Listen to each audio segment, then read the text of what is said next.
Good morning, good afternoon, good evening, and welcome to Higher Ed Revolution number 6. In this Higher Ed Revolution, I'll be talking to Jesse, and we'll be discussing some interesting subjects. Rob sadly isn't here today, but I'm sure he's going to be here next week. So Jesse, how was your week? My week was fantastic. A lot of good personal developments at home.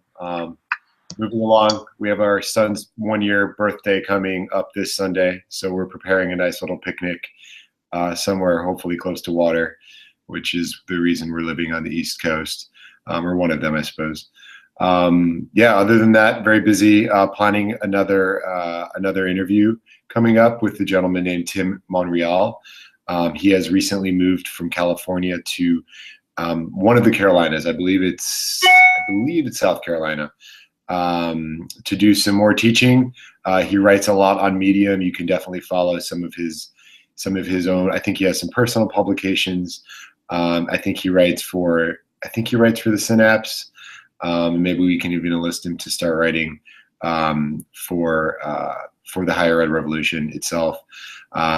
So he's putting together some topics of conversation related to community building, also related to teacherpreneurs, which I think is a very apt conversation as it relates not only to Oplerno, but also the fact that teachers are taking control of their destinies in new ways, and what that will mean for not only just higher education or continuing education, but education in general. I think it could be very, very, a very powerful discussion. So I look forward to that next week, and we'll update the community as to when we expect that to go live within these podcasts. Oh, cool. Yeah, no, that sounds very interesting. I've read quite a number of pieces by Tim Monreal on Facebook as well, on Medium. So I'm very, very interested in this and having him on as well. And I really liked last week we had Laura H. Gilbert had her interview with Rob, which was also very interesting. And a very stark contrast I found between what she was saying and what Crane was saying. And although there's loads of overlap there, Crane is very much focused on, we have this massive debt, or you end up at the end of your education with a massive debt. And Laura's very much focused on how do we make sure that people do not get into debt. So if you want to watch those videos, we're going to put them. I'm going to put 2 links here. This one is for Crane, and this one is for Laura Gilbert. So you're welcome to watch those videos from those interviews from last week. So what did you think, Jesse? Yeah, I thought it was interesting as well. I mean, it's really good to have discussions around the problems that exist, whether it's with respect to student debt, whether it's with respect to the system of it itself, but it's also really important to have discussions around the solutions and the ideas that can go into addressing those problems. So, I think we're so far, this is number 6 of our podcast. We're doing a good job of having a diversity of content and visitors, and hopefully our viewers feel the same way. If they have any ideas about or thoughts about what we could cover in the future, we would love to hear thoughts. Definitely feel free to contact us or submit some comments, and we'll humor those. On that note, I have talked to the idea about bringing on some students. And having some discussions, whether it's with one or a couple of them even. So I'm gonna this week and definitely next week, in addition to my conversation with Tim, I'm going to begin to think about how and who those students can be brought in, who those students are and how they can be brought in to a discussion. And I think it would really shed some light on what needs are from the student's perspective, right? I mean, you shared that article or those screenshots with respect to, no, it was an article. It was a program that Piersons is offering to higher ed institutions in terms of how to better, seek out students with respect to online learning. But my biggest frustration with that is the fact that it doesn't really look at students as having a valuable input. Did you have anything else to add to that, Daniel? I saw Jeff Jarvis at the next web, and Jeff Jarvis is he's a professor of journalism at the University of CUNY, I think it is, in New York, New York State University, or New York City University. And he said something very, very interesting. He said, education is a mass product. Itself is a mass product. We turn out every student the same with the same answers to make the same widgets in the same jobs in the same factories. That's not how you invent Google. That's not how you invent Hyperloop, which we just saw. Our education system is not built to do that. Okay.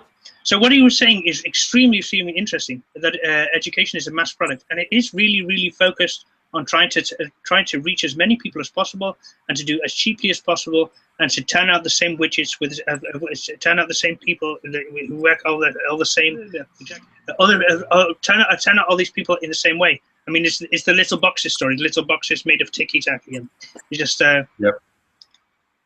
And I think that the Pearson advert really speaks to that. I mean, it's something that's if you're targeting universities, this is something that a university wants to hear, and so universities will love this.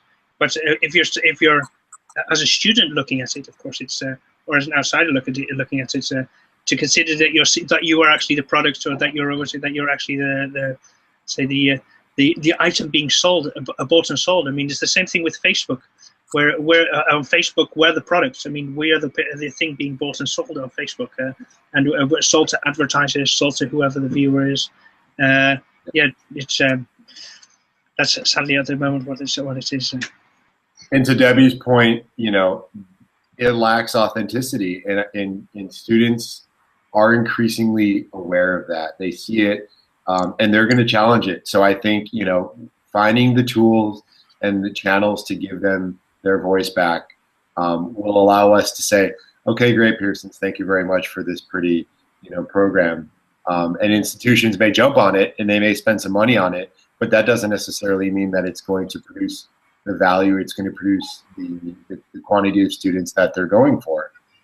So we just need to say, right, you know, we're gonna circumvent that. We're not gonna let that affect our mission, which is, you know, student to teacher learning. And I posted one of the articles which goes to speak to this point as well. It's about how and let me find it, the real reason though why small colleges fail, and it really speaks to this as well. That a lot of these small colleges are like Wellington College. They're under pressure. They're not hemorrhaging money, but they're not earning the tuitions that they were earning. So they're really looking to places like Piersons and other organizations to come and help them out to reduce even more their standing faculty costs, their standing costs with other items, and their intellectual property costs. Just taking a ready-made meal or a ready-made course, teach that, and then you'll be done with it. You don't have to invest a lot of time into this, which is really a shame. I'm not saying that that Wellington College thinks this, of course, but a lot of these smaller colleges are actually doing this because they're just under a certain amount of pressure. So that's a good point. I mean, then it does matter to us a little bit in the sense that, you know, there's a point of competition, if you will. You know, if smaller schools feel like they're under pressure to survive and to lower their costs, their overhead perhaps, you know, they may succumb to the leanness or the perceived leanness of these programs, the sort of the cutout ready courses and programs that Piersons will be offering. So, you know, what we would say though is that that's not the only way of going about it. You know, that you can create things from the ground up, and it doesn't need to cost a ton of money, right? And so using your concrete assets that do exist as they're best utilized. And that is where I think the symbiosis between offline and online learning can work together. Is not all learning needs to happen online. I would not say that would be Oplerno's mission, is to completely supplant offline learning. But there are ways in which some things can happen online, and those communities can be fostered online. And there can still be, sort of offline labs or libraries or community centers or spaces in these classic educational smaller institutions where they can best utilize those spaces. And we can work together to make those, very valuable. So I don't think jumping to Piersons is the only way to go about it. We just need to prove that to them, right? So thanks everybody for joining. That was an awesome, if both dark and hopefully positive discussion. We look forward to comments and questions and inquiries, like we say every week. But please keep up the interest, and we look forward to seeing you guys again next week. And remember to upload a video, subscribe to our channel, and do all the other things, of course. And we'll see you next week online. Bye-bye. Bye. So. Yes, we've got this huge crisis in higher ed, but you don't I believe that people don't have to succumb to it, and there are different ways that each person can use to do that. Well, one of the things that surprised me doing that kind of work is that some of the most conservative voices, to my mind, are from the students.